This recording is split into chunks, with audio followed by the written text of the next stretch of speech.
sit here, she will E on me, and then you can just Q her out of turret range and she can die. No way. How broken does that sound? Welcome to Summoner's Rift. So, he's viewing League of Legends again as this killing game. He's making plans to kill people. He already had the gold for Essence Reaver in base. He didn't need even the first plate. He's not even thinking about basing for tempo. He's not even thinking about enabling Pyke to roam by getting the crash in. Like, he beautiful. Not thinking about tempo. Not thinking about getting back and killing the Vayne again on the bounce back again, the goddamn bounce back. But he wants to kill Leona. But why? Why kill Leona here? What does it do? Yes, terrible. You've already got your item. Vayne's gonna get back and actually have tempo on you if you kill Leona. And then Vayne will get to crash the wave while you base. It's a fundamental bad decision to kill Leona. Minions have spawned. Nah. Whatever. And again, he's found a way to blame the Pyke. Whatever. I need to stop tilting outside.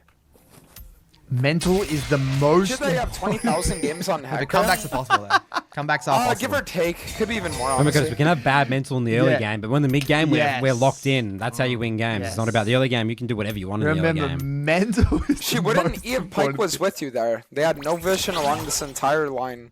If she waits here, Pyke waits here, yes, she would have E'd in. Bro, Altair, shut the fuck up! Twitch chat's getting a bit frisky with him. This is the bounce back. The jungler's playing bot lane.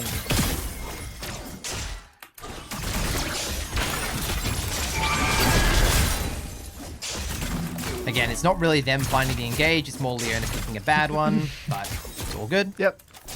Just hold the wave here, no? There's an argument for both, honestly. I wouldn't mind smashing the wave and just getting a clean reset. We're pretty late in the game now. Like, I do kind of want to be thinking about dragons, smash and unlocking waves. my support. Yeah. Okay. I do like hard pushing later in the game. But you still could make the argument that it's a freezing kill again. Okay. I don't know if dragons up with the map cover, but happy with both. Definitely don't stay in lane on half HP, though. I will say that. Because the enemy Vayne's coming back full Vayne HP. is alive right now. Vayne is coming back. Oh, there she is. We're still in lane. No way we die here now, right? It's just good E that time. First time he's done that mechanic. That's like fundamental to the matchup. And look, it's honestly like the lowest quality death imaginable. But the jungle play bot side, so how do they lose? Alright, I mean, listen, if Orianna gets a double here, I'll say worth. If Orianna gets a double, I'm saying worth. Worth. So do we have to even go further? Like, I think I've seen enough gameplay, honestly. I don't even want to see any more. I want to vomit, you know what I mean? Like, I don't want to see any more gameplay. Like, I've seen enough because, like, it's the same thing, right? There is no fundamentals. He's in his own little bubble about how he envisions winning a game, which is completely, he's out to lunch in that regard. No value of tempo, not valuing his life. He's not concerned with learning the actual role, right? He's not, that's fundamental thing. He's not actually interested in employing the fundamentals and the story. That's why you're going to cap out in your rank. And then that's just the way it is. Yeah. That's simple. Do you want to take a look at the review from this game? Yeah, we can go. Yeah, I'm gonna be honest, Leona and Pyke need to switch names. They really do. This guy needs to be called Adolf for the way that he played this game. Nah, honestly, he's probably worse than the real Adolf, actually, for what he did this game. Let me show you guys. Let me show you guys. I want you to watch. Okay, I want you to watch. Look at how crazy what I'm about to show you is. Are you watching? Quick skim. Get rid of that. So, our Pyke gets us a kill on Vayne easily, right?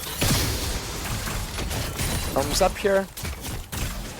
We almost get the Elise. Not bad. Doesn't review the micro. I love these reviews, by the way. They're centered on someone else. Perfect. It's a good way to review. So now we're 4 minutes into the game. Very Right? The enemy Vayne has no flash. Right, guys? The enemy Vayne has no flash. Just to say, like, by the way, I'm reviewing this game to someone else. Like, I'm watching that fight at least once, maybe twice. Like, should I have rotated? How did I use my abilities? Who did I hit? You did I mean catch the my Elise axes? one? Yeah, the Elise skirmish. totally. Like, that skirmish is so important. So important. Like, Yeah. But no curiosity. So, all we need to do here, the Vayne that's down 12 CS with no flash, right, is just go back bot, right? Reset, go back bot. So this guy resets, okay, at 4 minutes, An ally has been slain. and decides that it's time to find his father that left him when he was 4 years old. Unlucky. So now this guy's embarking on a magical fucking journey, bro, right? Through the lands of the Summoner's Rift, trying to find his dad that left him, right? He's like, alright, daddy, are you behind the Krugs? Oh, not there. Are you in the Tribush? Fuck, The not clown there. show. You told me you were gonna get milk. Maybe you're in the Baron Pit, right? So now this guy's sitting here, okay? This guy's sitting here. And This guy's a psycho. He's roaming. Honestly. This guy's not okay. How do people watch this guy? That's why I'm just genuinely confused. Lots of viewers. That's a complete, like, at the end of the day, it's not that bad of a roam. The way he's bouncing out, right? Like, you got a Yorick, if you want to get Yorick, it's obviously not amazing. I agree. It's fine. He's having a crack. He's having a crack. Like, he's an Emerald player, having a go. He knows the wave was bouncing out. Like, Draven can't get dove. He's fine. He's figuring it out. Like, he's probably heard some of his supports roam. Like, Yeah. he's Like, it's like So going now- back here. It's not like it has zero merit. You know what I mean? It's not that bad. And yes, I agree. Pike should go straight back bot, go again. But the reality is that the Vayne and Leona are fucking up as well. Like, if we look at this, hey, this guy's the Vayne and Leona shoved it in, and then they kept shoving. Right? Like, let's ignore the rage here. I muted it. And mute it. You can say they shove it in, so he actually, respects, which is good. I mean, whether that was intentional or not. And then they shove it in, and then they keep shoving that next wave. This there. is where Vayne Leona should play the bounce. They don't even right now. bounce. Exactly right. So it doesn't matter. You just adapt and let Pike's going to be back in another wave, and you're all good. An argument could be made as well that Pike is actually following one of the fundamentals of support, which is link up with your jungler. He is in the exact spot exactly, which is something we talk about all the time. Yeah, just having a go.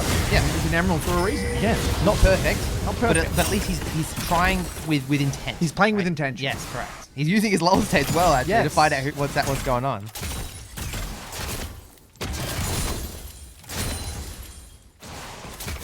Why? Like, our Shaco's entire jungle's up. The enemy bot lane has no flash, right? They have nothing. All you have to do is stay bot.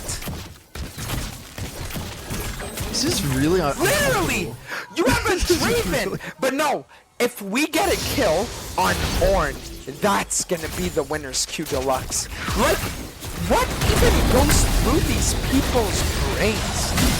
You know what I mean? That's where he's interested in finding it. That is great. That delusion is next level. That is next level delusion. Yeah, it's scary. Like That's the fact that scary. reality is here, and then his Yeah. perception of It's not reality even is like close. it's like in the other fucking room. Yeah, Like, it's that's scary. Like, this is really scary to me. Like, I'm genuinely scared that people like this exist. Like I'm terrified. Like, this is fascinating. Double kill. From a psychological perspective, this guy, someone could write a book on this dude, man. Like, this is some case study material. Like, That's why we're doing it. We need to send this to like a fucking psychologist or some shit. You know, like, this is crazy. Yeah. Like, again, if this is real, this could all be a It crusty. makes me nervous. That's why I'm laughing. It could a just bit. be Krusty the Clown Act, right?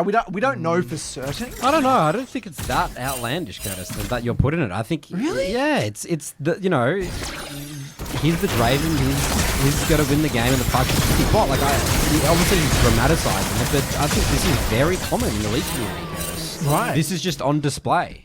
This Yeah. is just on display. You know, Yeah, right. I don't think this is crazy at all. I Interesting. think So this you is think this is a lot of people's internal monologues? Yes. It's actually just showing. correct. Interesting. I mean, he does have thousands. But of the viewers, reason I guys. think it's psychopathic, Nathan, is because he's meant to be like doing a challenge and showing all the 80 carries how it's done. You know what I mean? That's why it's like, if it's the average league player who doesn't understand the game and is just being like passively ingesting, all this rubbish content, like that kind of makes sense Yeah, to me. the only reason we're doing this case study is because he put out the challenge and those bold Yeah. claims about he's got to show everyone. That's how, why it's like. how- That's why I think it's very uncomfortable for me, because it's like you're the one that's behind the the thing, like at the top of the stage, like you're behind that. Curtain. Yeah, whatever. Like you're at the microphone, right? Everyone's looking at you. You're running the show. Yeah. You know what I mean? Like, I've had it. All right. Well, I'm pretty sure the review kind of ends there. He just puts a big focus on Pike. We don't need to go super into it, but We talked a lot about what Draven shouldn't be doing. I thought just as a learning experience and just do a bit of contrast, I wanted to show some Draven gameplay. This is Draven gameplay from one of the mentors in Bot Lane Academy where I coach. Dan Man is a master GMP Draven over here in America on the NA server.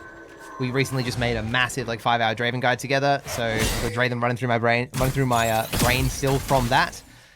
So we're just going to watch just a little bit of the laning phase from Dan, just to show stuff like what the bounce back should look like, and just to get a bit of contrast. All right, so we've got a bit of an example here. We've got Dan Man here playing Draven with a Nami, so not the most optimal pairing for Draven, but I wanted to not cherry pick a VOD, right? We're up against a relatively okay matchup as well. It's a Caitlyn. Sometimes can do quite well into Draven because you're outranged, but this is what Dan Man would do in the lane, right? He's playing respectfully. He's going to play for his level up timers, which is going to be a big thing we notice. So just respectfully playing the wave, staying high HP. Notice how his jungler, by the way, what's the friendly jungler doing? Half and toss. Splitting the map. Splitting the map away from the Draven. Let's see how Dan Man actually responds to that. Grab this clip. Again, heavy focus on the wave. When I made the guy with Dan, so much of the focus is on the wave management. Hits level 2 before the opponent. Postures aggressively. Takes a beautiful little short trade. I don't think I've seen Dantes really take a trade. That's true. It's always It's been all an in. all-in. Yeah, he kind of Good just point. fights. Yeah. So now he's looking to, again, punish the Caitlyn's misposition. I think Caitlyn was getting XP from the Zillion there. Ends up getting a kill. Again, we saw Dantes get a lot of kills, level 1 and 2. This is Draven Classic, because Draven is very good at punishing enemies' lack of knowledge. Ends up killing the Caitlyn, crashes the wave. Spin forward just a tad. Takes a base. Sees chaos happening in the jungle.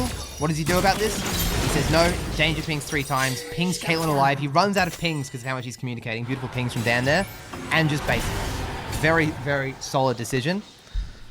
I feel so much relaxed watching this gameplay right now. This is makes much, sense. but this is this is what League is to me, and how we coach. Wave's the now game. bouncing out. Wave's going to be in a beautiful little position. Times the enemy AD carries flash in the chat as well. Little bonus. Definitely don't need to do that, but it shows that he's thinking about punishing that flash time. using right? his lull states. Wave's coming in. He's trying to trim the wave. Very, very nice stuff. Holds the wave on his side of the lane. Trimming, trimming, trimming. Beautiful. Draven likes keeping his axes up, so you do need to hit the wave a little bit more than the average AD carry does. So that auto there, maybe another AD carry would, but Draven, you have to hit your axes, right? So what we've done is we've got the wave at least to our side of it. Now we can start the strategy of slow build into bounce. Look, Caitlyn has to walk up so far to touch the Walk wave. back and then walk back. Yeah. Doesn't overextend, just fishes, blows the Caitlyn's net, back to the wave. Very, very comfortable with the small wins. We're going to see not much on the push out. I'll just skip through this again. He pushes out the wave. Caitlyn ends up, again, disrespecting a little bit. The threat of Draven Nami is pretty big. Look at his E usage, by the way. Very, very good E usage by Dan there. Trying to stab the Caitlyn. Goes a little too deep. What he does here is going to be very important. Please, please, please, please. So the Elise is on the top side of the map. Knows Not he needs ordering the ward, tower. Use the ward. Got a double ward here. Yeah. Drops You his gotta be ward. careful. I haven't really been paying a lot of attention to where the enemy jungler is in this VOD. Maybe Dan has had some inference about where the jungler is, but regardless, he's not hitting the tower in the Caitlyn's face, right? This is honestly still risky from Dan Man. Like I mean, I think Nunu. Yeah, I mean, I don't know. We don't have information on Nunu. I don't think. I haven't been jungle tracking either, but he's letting the wave come out, which is good. He's not pushing the wave, letting it come back towards him. This is the big difference. This is the wave where Dantes would have just been ordering it to death, but he's letting it come back towards him. And again, Curtis, I didn't want to cherry pick a VOD. Yeah. I'm not being like the perfect VOD of all time. This Yep. is just like, we're introducing some concepts that are going to get you results, right? But the great thing is we have vision. We have the vision here as well. That's the important thing. Yep. And here we go. This is what we want to see. The sharp OP to a reset. Yep. Ends up getting away into the enemy tower again. Speed forward, he pushes. Gets a little plate. Reset. Bases. Beautiful. Good recall, not getting cancelled by the Caitlyn, not getting stuck in lane. Waves bouncing back towards him again. We can now run back bot and kind of repeat the same process of get the wave out, if Caitlyn ever disrespects, we run it. Notice how he only trades when Caitlyn goes for the wave, and he's constantly putting the wave somewhere near the middle to make Caitlyn come towards it, right? So Sion ends up coming for a dive. We end up blowing on the tower. The game's kind of done from this. And I could have showed some examples, right, of Dan playing with hard, Dan playing hard winning matchups, like getting the wave back on his side and freezing and like cooking him. But I just want to show you a matchup where he's not even playing with a relatively engaged support, but just that tiny bit of wave management of just letting it come back. Yep, it's fundamentals. Punishing the enemy when they step up. It just looks night and day, doesn't it? And that's what generates kills. Yes. It doesn't have to be just run at them and just, again, as you said, there's no trading. No. Dante's gameplay is just all in or not. And where was Elise? Yeah. No way HBC. This is 2v2. This is 80 carry like mastery. This is how you develop a lead in lane. This is why laning is so important to get good at. Yeah, some fundamentals. So, you know, what I'm ready, there could be a response saying, but the support didn't roam. That's why they So look, if they say that, they say that. No, it is what it is. That means they've missed the point either way. Yeah, 100%. You know. Yeah, cool. To show this example, what we're going to do next is we're going to look at a video of Dante's, because Dante's actually quit the 80 carry climb quite early. Didn't finish the challenge, so we're just going to watch a video that he made about that now. For years, I've called ADC the most OP, inflated role in the entire game with a crybaby player base that was just mad that they weren't good enough to carry. And for years, I genuinely believed it. It even got to the point where one of my most infamous leak clips of all time is me talking about how the only thing ADCs do is complain every season. Editor, play the clip. Dantes, is this the worst season for ADC, yes or no? Every season's the worst fucking season for ADCs, apparently. Every season! ADC's so weak! ADC's so weak! And then they're the 1v9 every game. Every ADC's above 50% win rate. Anyone who's even borderline Cuban 1v9ing every game. Every meta is bot meta. Everyone always has to play for bot lane. Play for dragons! ADC's weak! ADC's weak! My support hinted! Fuck you! So, as you guys can see, a lot of pent-up aggression towards the role. Now, if you've gone on Reddit at any point over the last 2 days, that clip will have surprised you because you've probably seen this post. In it, it talks about how, after 2 months of playing bot lane, I'm hard stuck and at a breaking point. And over the course of the entire post, it quotes tweets that I've made talking about how unfun the role feels. And instead of sitting here and making excuses, or telling you guys that's not what I really meant, or say that Reddit is taking things out of context, instead I'll say that they're 100% right. I can unequivocally, without a shadow of a doubt, tell you that after almost 600 games of playing ADC, this is the most unfun role in the entire game. Before we continue... So this is basically the pivot he makes. The mental gymnastics that he goes through to justify the results of the climb and the results of like his improvement and level of play is he goes from calling the role bad to calling the role not fun. Because why would you bother improving at something that isn't fun? That's the pivot he's done. It's a pretty genius marketing move, if I'm being honest, and I'm being pretty cynical by calling it that because I've seen a lot of the evidence and that's what I believe. But it's a big fat excuse at the end of the day, right? Like, before we get into really reacting, we all believe that you need to enjoy what you do, right? You're never gonna climb and get results and get champ mastery and stuff if you hate the champion. But that's no excuse for kind of giving up, you know? Like, on the role altogether, like, he would have had a pretty good idea from near the beginning whether he enjoyed it or didn't enjoy it. And only coming out with this near the end, it's like, it's kind of just band-aiding over it in retrospect, you know, as opposed to giving a reason for not doing it in the first place, if that makes sense. Well said. It's sort of like, it's unfun with my reality of the game. Yeah, being stuck after like 600 games, not knowing how to win games, making no progress is unfun. It's like, well, yes it is. But is embracing a process, seeing meaningful results, like trying to achieve mastery and like having a growth mindset, is that unfun? Like, no, not to me, not to our thousands of members. That's very fun, actually. It's very, very satisfying. It's about the journey, not the destination. Yeah, and he was just seeking the destination, which is part of the reason why he's saying it's not fun. But as we're about to hear, he also just goes back to blaming the role. Full 180. 80 carry was broken, now it's fucking sucks. It sucks in the way that it's unfair. to give you guys a little breakdown of my league experience. I have about 20 to 30,000 games on jungle.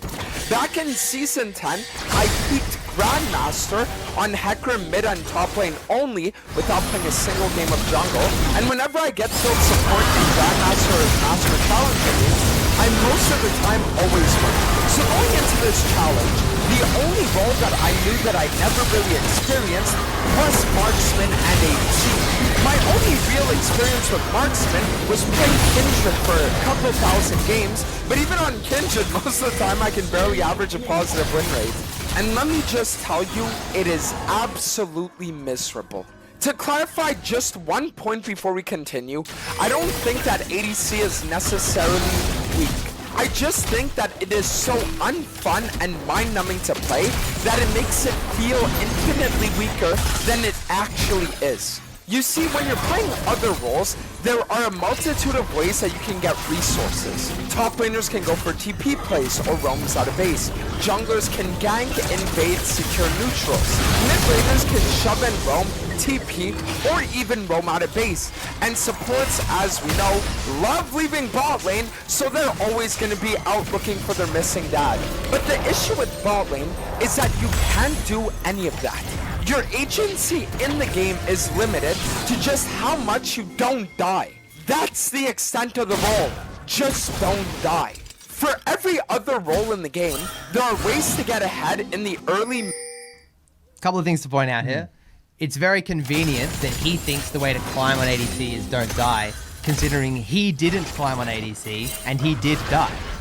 So again, that neatly fits the narrative, doesn't it? Does that make sense? Wow. Like, if he didn't die, he would have climbed. He died, so he didn't climb. It's like, oh, that's like a puzzle piece that fits in very snug. But also, like, it's again, we've spoken about it before, guys. If you put, like, the top laner, Every role's the same. Like, but it's all about lane. Again, he's missing the laning part of the game. Like, it's never going to get to the team fighting or the teleport flanking part of the game. That's just, like, the big stuff that looks flashy on camera.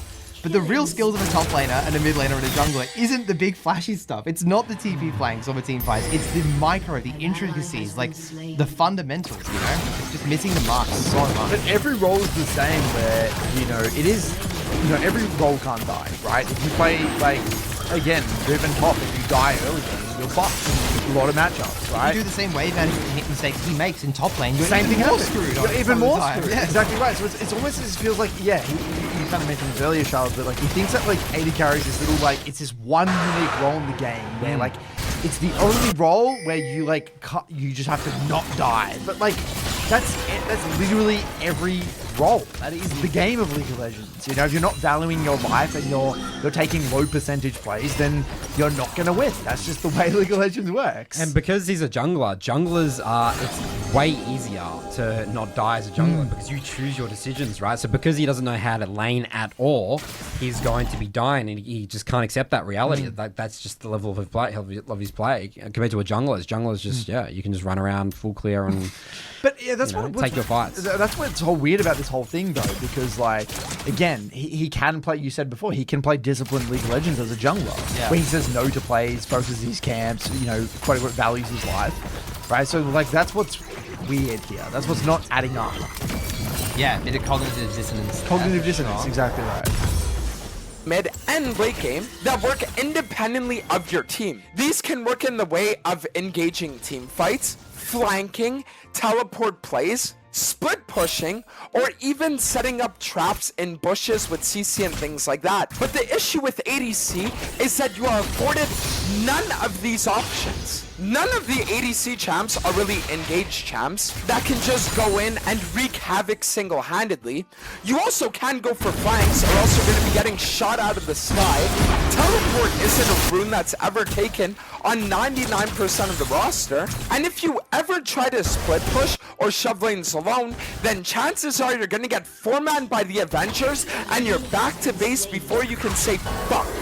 When, for years, people used to talk to me about lack of ADC agency in the game, I used to say they were coping. But after actually playing the role, I know exactly what they mean. Because the problem is that you seriously can't do anything on your own. And I don't just think it's streamer debuff. You know what really comes to my mind is it's like basically saying that goalkeeper in football is unfun. There are some people that find being a goalkeeper incredibly satisfying because you are the only person responsible, basically, and not the only person, but you're the sole person responsible for defending your goal, right? So the reality is, the goalkeeper's not going to be scoring all the goals. They're not going to be running around the midfield. They're not going to be setting up all the plays for the most part. They're going to be stuck in one position. They're going to be defending. But every game needs a goalkeeper, and a goalkeeper is an incredibly important role. And it's actually incredible. It can. Some people find it incredibly fun. Right? Sure. So like, you could literally, like, you know what I mean? Like, it'd be so weird to make a video about how unfun goalkeeper is because it's like, well, mate, you fuck off. Don't stay out of the goalkeeper. I can argue about any role. The top lane is so unfun. The dragons are OP and they all spawn bot side. So exactly. I have to blind pick half of my game so I never play winning matchups. You can literally say this about any champion in the game. It's like, it's pure subjective. It's just potent to the fact that he didn't have success. He didn't get the result he wanted his way. That's it. Top cities, mate. You can't win just perma-shoving waves and not being aware of your jungle's location. That's just the way. Is that what he expects? Yeah, that's the reality of how you win games of League of Legends. Yeah, he thought he could do that and he could get away with it. No, he thought, again, according to the videos, he thought he could build right, mechanics max, perma-shove waves, win the mid game, and 1v3 every game. Yes. Yeah. Bot lane. Yes. That's it. Yeah. That's what he thought coming in. No, he thought his jungler and support would like babysit him the whole game. Yes. Yeah, he was a delusion. That's it. He was delusional about what 80 carries. So coming into the challenge, again, he had this idea in his mind about what 80 carry was. He got smacked in the head about what the reality of 80 carry was, and now he's just trying to justify, everything in hindsight. You know what I mean? Correct, yes. There are people going out of their way to focus me, but it just really sucks that you have to make sure that either your jungle or your support are on the same page of you, if not even both, because if they're not, you are not allowed to even walk up for the wave. Whereas a jungle... Yes, potentially. And again, where you might be for a few seconds, it might be for 10 seconds. You have to just back off a little bit. Same thing happens in mid lane. Same thing happens in top lane. Same thing happens in every role. Sometimes, even he said, as a jungler, sometimes you want to go for an invade, but you can't because your laners aren't in position. It's just so matter of fact the way he said, it really sucks that I have to do that. It really sucks that I have to go to the store and buy milk before I can make a coffee. It's just, that's it. That's just it really sucks that the government takes my own money as tax. It really sucks that I have to work. What if his argument is so underwhelming? This game is played on camps, neutrals, and ganks, or a support's game is played on engaging fights, roaming, or top laner's game is based upon split pushing, flanking, and engaging. You just taught me the game. Is that the game? Yeah, it's the game. Wow. It's that simple. That's how good it is. Everyone can engage and flank, and 80 carry can't. Everyone can do everything, and 80 carry. And that's how you win games. You have to engage, you have to flank, you have to roam. 80 carry is no strength. If you don't see movement on your screen, if the characters aren't like zipping around, then there's nothing going on. We're not winning. We're losing. The second we're standing still, we're losing the game. An ADC's game is entirely based around waiting for something to happen and then just reacting. You can very rarely, if ever, start the fights. You cannot shove out waves alone. You really just can't do anything. Unless you're being escorted by your entire team, then you just need to sit there, take the L on waves, which is the only way that you're gonna get gold anyways, unless a fight breaks out, and then just pray for the best. And I know what you're thinking. So like, what's the alternative? Do you want to be able to push out waves alone? What if you go back to jungle? Do you want 80 carries just to be able to push out waves on their own and not die?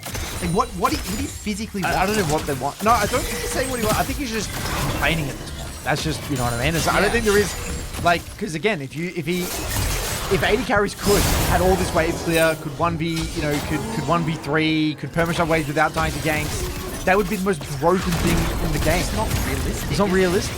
And also, like, I wrote down this, it's like, he's always talking in these modes as like, I can't get mid-wave. In the sense of walking up to waves, it's a really big part of the game, but like, at the end of the day, one team gets the mid-wave, the other team doesn't get the mid-wave. So 50% of mid-waves are yours, 50% of the mid-waves are enemies in the long run, right? So that's just part of the skill of the role. And yeah, you are right. Sometimes you can't walk up for the wave, but like, that's just playing League of Legends. Go play something else. If you want to walk up for every wave, then like, this game isn't for you, like, at all. You can't invade every game. So why would you be able to walk up to every wave? It's the same thing. It makes no sense. You're probably thinking, but Dantes, we already knew this. On Well, not what we Juju's think. built to Challenger Prime, he had a 46% win rate on ADC. Whenever any other jungle content creators do ADC challenges, they never make it out of Masters, if even Diamond.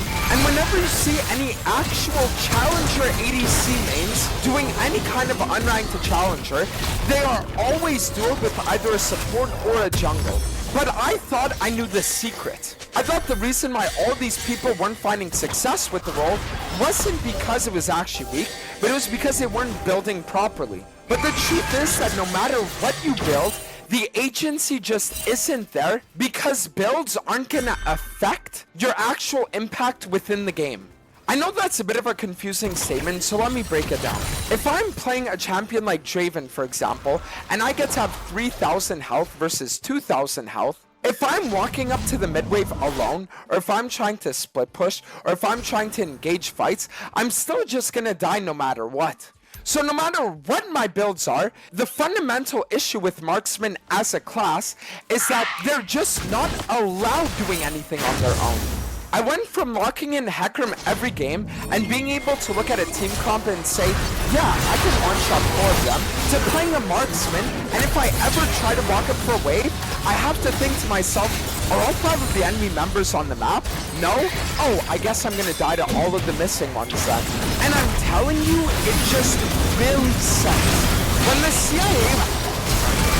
Yeah, that's not what you enjoy about the game, right? It's fine. But you could have figured this out pretty early on, I feel. I think you should have already known this before, You do. He knows it deep down. That's when he what I'm plays saying. jungle, like it's a numbers advantage in League of Legends. Come on, it's a numbers-based game. Count to 10. Like, oh, I'm gonna walk up to the mid wave. Is my team here or is my supporting base? Can I do it? Can I not? Like, if you don't like League of Legends is not. We all say League of Legends is not a very strategic game. Very strategically shallow. Very execution-based. But knowing the location of your team is like one of the very few things you need to do strategically, right?